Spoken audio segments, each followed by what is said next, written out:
Welcome to Roots and Roofs, where we explore the intersection of motherhood and entrepreneurship in the real estate world. I am your host, Mackenzie Shelton.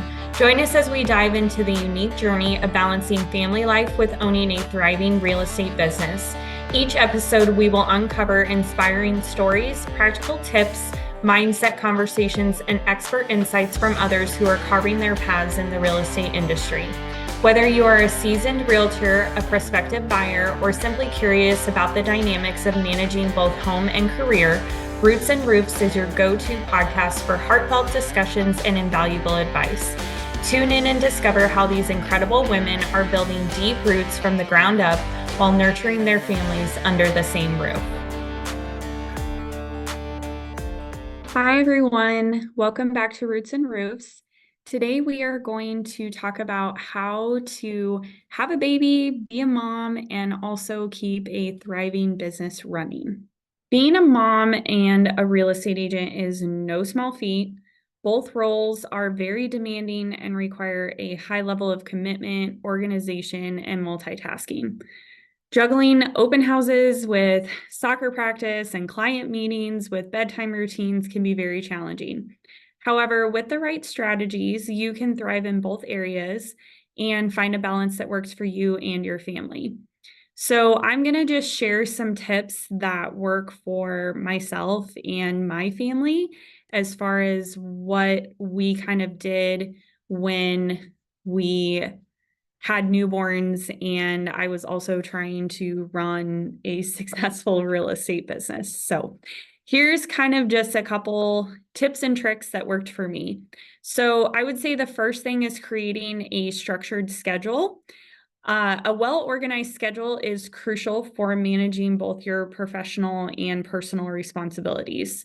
So I actually have a family calendar. It's one of those chalkboard paint type calendars that we do every single month that has all of our family activities outlined on it. Now, I don't put like work appointments and things like that on it, but it has everything that our family is doing. From right now, we're in a season of football practices and football games, and one of my sons is doing church class to get ready for his first communion, so we have that on there.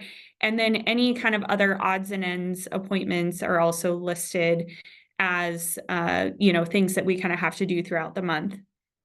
And then we have a Google Calendar that is also a family calendar that we utilize that will allow us to make sure that we're not overlapping personal things with work appointments. For example, on Wednesday, my husband actually needed to make sure to take the afternoon off so that he can pick my daughter up so that I can go to a agent attraction appointment and also a listing appointment that evening.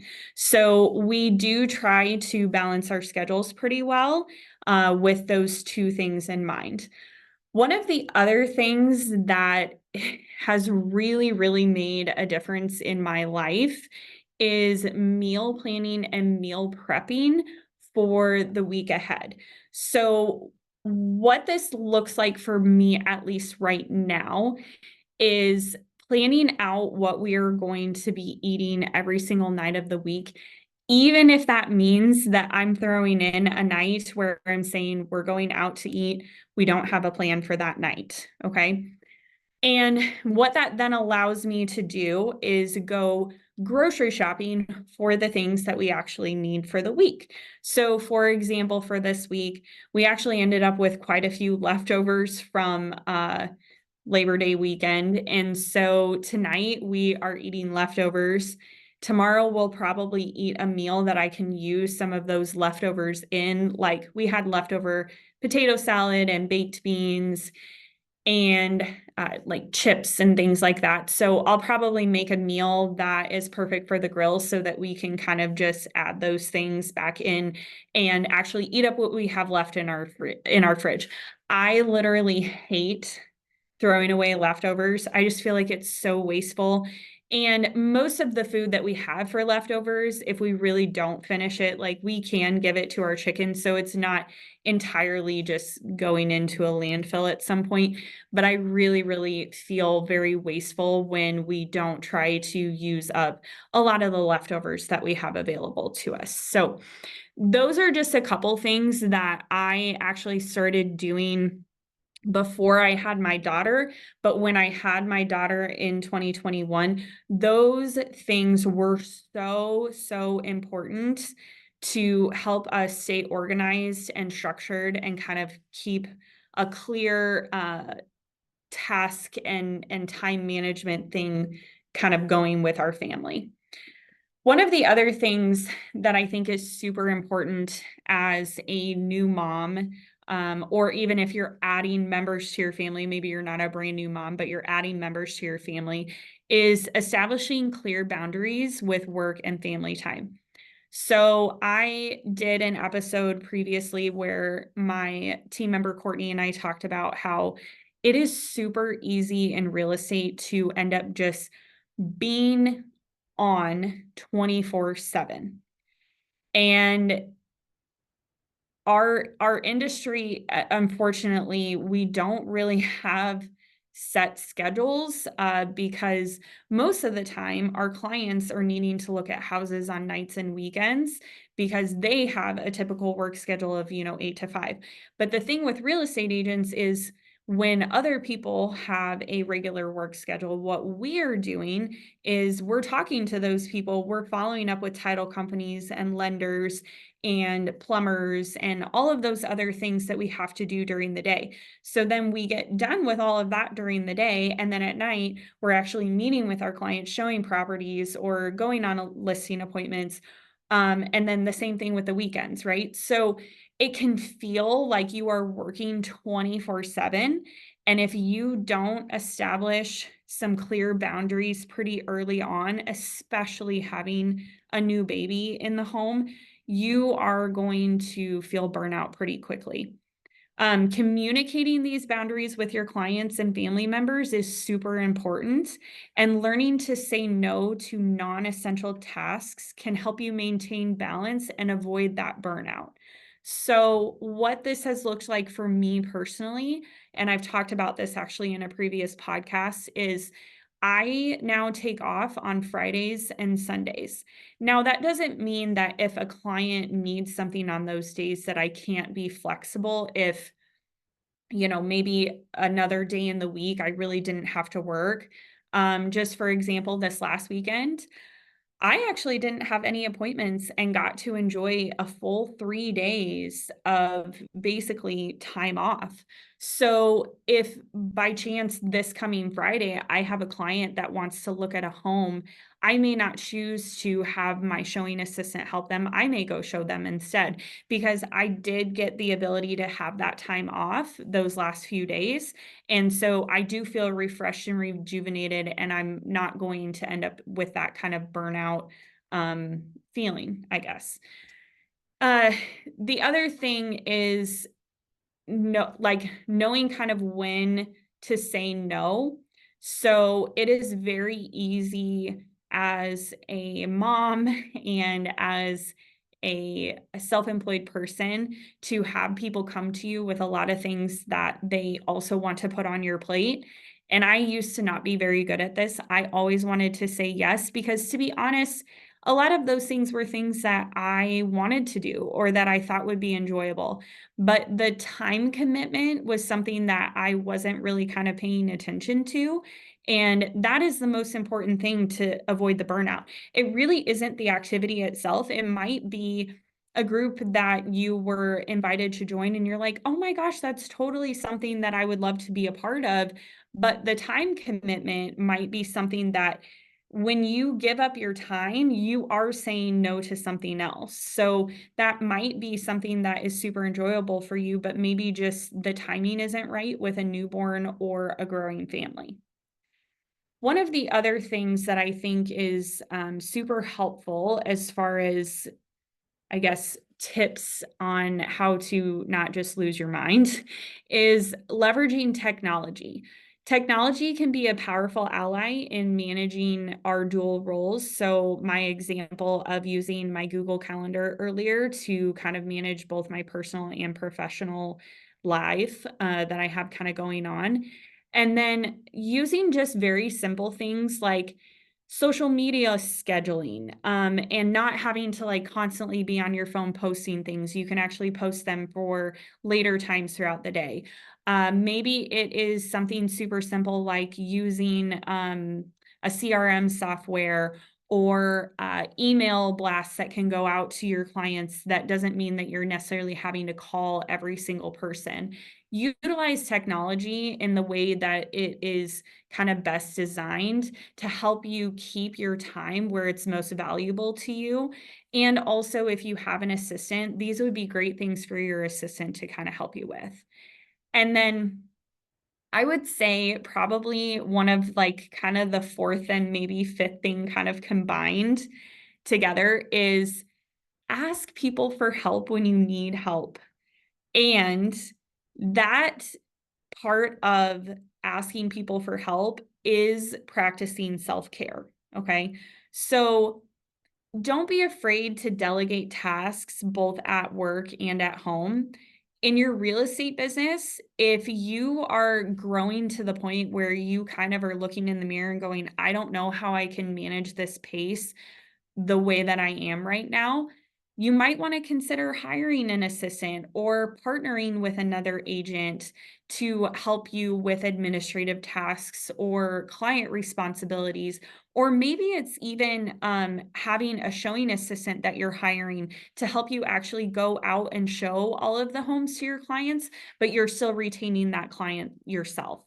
And at home, maybe it is involving your children in age appropriate chores or asking for help from your partner or extended family.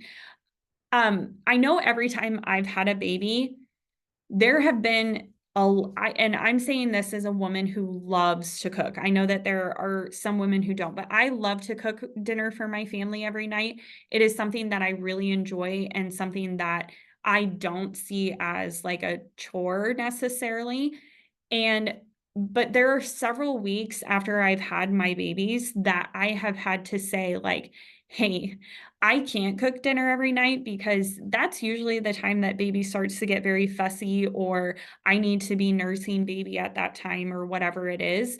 And so my husband would take on some of those duties that are typically left for me because there's something that I typically do in the home.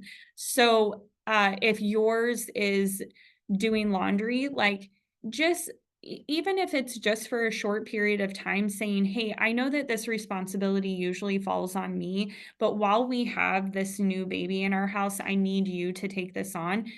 If you have a supportive partner, they're going to be like, yeah, of course. I know that I can't help with a lot of the other things related to this baby. So, like, let me help with that. Right. And then that kind of goes over to what I said earlier about self care. So, balancing a demanding career with motherhood is absolutely exhausting.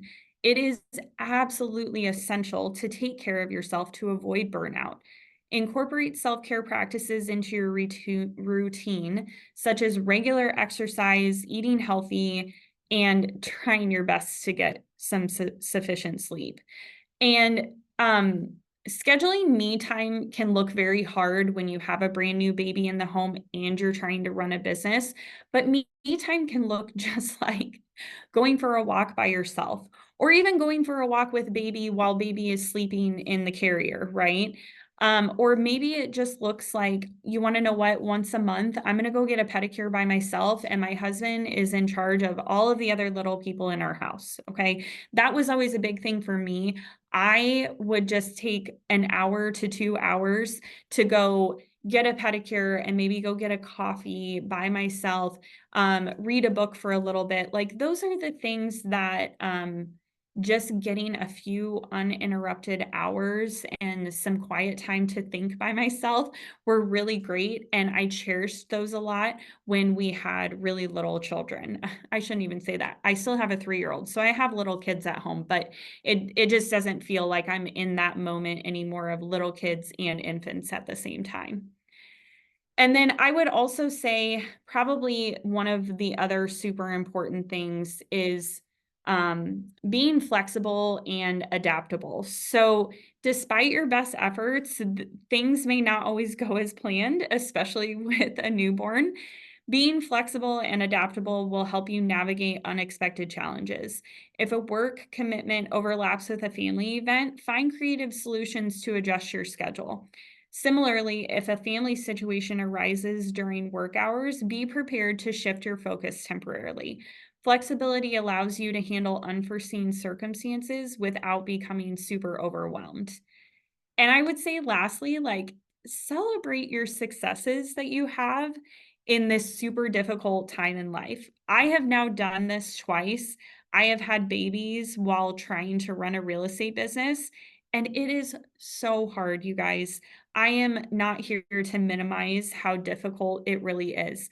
I felt like every day I was just like living in the trenches and just trying to survive day to day, because we know that's how it is with an infant. And then when you're also running a business like real estate, which is highly unpredictable and not a very set schedule, like that's exactly how it's going to feel.